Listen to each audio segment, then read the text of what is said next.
Hey there, Tiffany here with Years of Years, and it's this day in Disney for June 15th. Already halfway through June.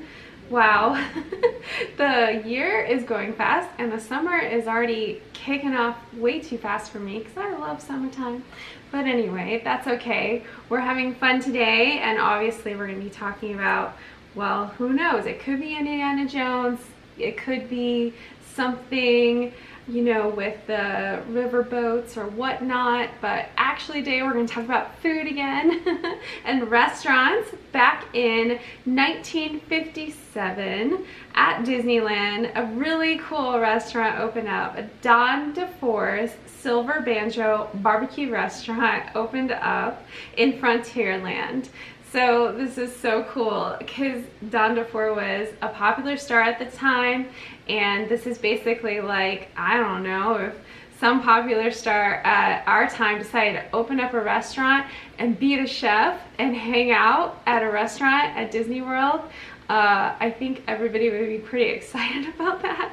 So Don DeFore and Walt Disney were friends, and so it just kind of makes sense that this restaurant happened. It was in a smaller space though. Actually, Walt and his brother Verne opened it up with him. His brother was the manager, and like I said, I believe, if I'm correct, Don DeFore was the chef, or at least part chef, created some of the recipes or whatnot.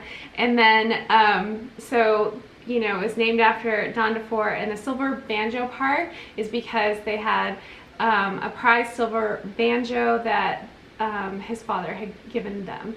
So that's why it was named after that. So the restaurant is inspired, of course, by that silver banjo. And it's located it was located at the time right next to Aunt Jemima's restaurant.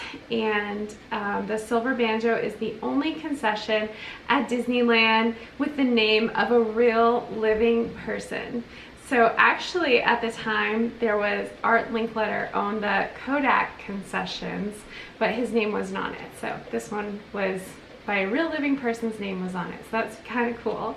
So anyway, Don DeFore actually, you know, would go, and Walt Disney would hang out. They would come and eat there all the time. They would have their families together. Like Walt loved this restaurant. It was cafe style where you would, you know, get your tray and fill up, and of course it was all barbecue. So you had, you know, barbecue ribs, barbecue chicken, coleslaw, baked beans, cornbread, all the barbecue sides and such. So I'm sure it was really good food and that people enjoyed it. There was some seating inside, but most of the seating was outside.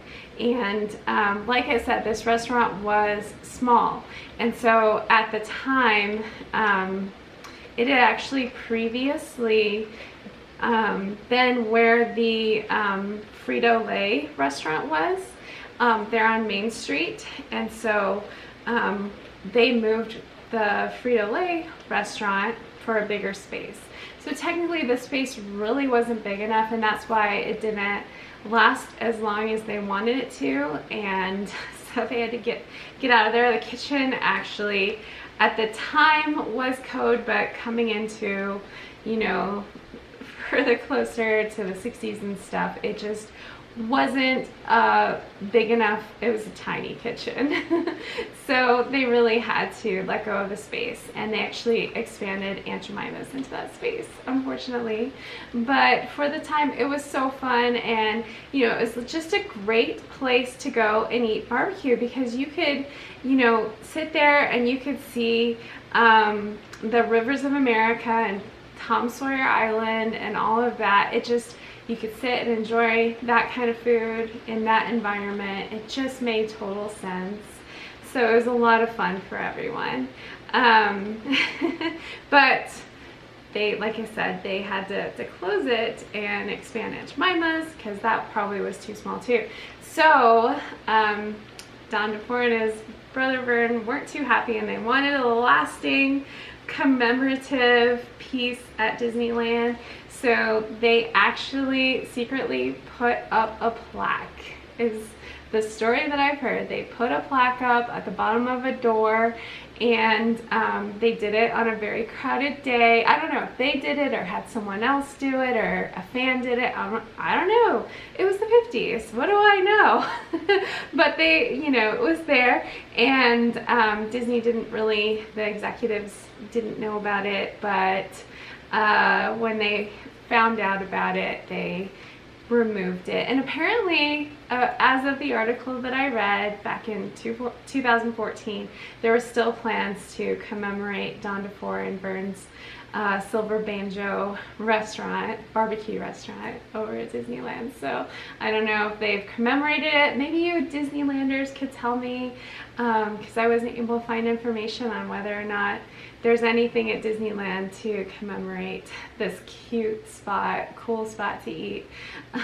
So interesting and so fun to learn about. And I hope you guys enjoyed learning about it too, unless you already knew. And if you did, you know I want to hear it in the comments. I love all your comments. Thank you so much. And hearing about your special experiences at Disneyland and of course Disney World. So tell me about your favorite barbecue experiences.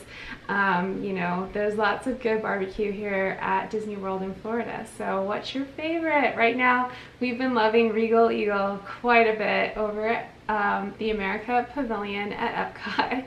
It's one of our favorites. So anyway, tell us what you guys like. And that's it for this day in Disney. We'll see you guys next time. Bye!